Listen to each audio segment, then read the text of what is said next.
kepada seluruh keluarganya, yang terutama kita dulu, keluarga, tetangga semuanya, untuk mentaati protokol-protokol kesehatan yang disampaikan oleh pemerintah. Contohnya, apabila kita bepergian ke pasar, contohnya lain ya, mau ke pasar Impres atau ke pasar Kuning, kan kita tidak tahu. Mungkin di kampung kita ini memang aman, hijau itu masih kecamatan virus. Tapi dari kecamatan lain kita belum tahu.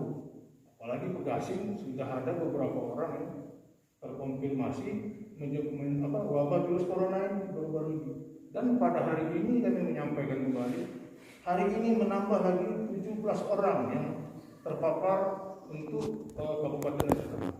Jadi kan apa? Setelah dia mungkin di terminal, ada yang mungkin jumpa temannya atau gimana, kita kan tidak tahu.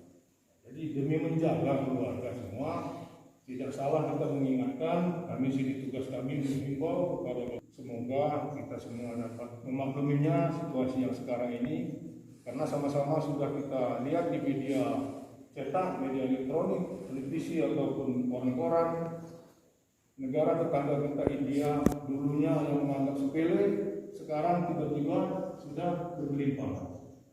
Sesak napas dia, wabah yang sekarang ini dia bukan seperti dulu, dia langsung sesak napas.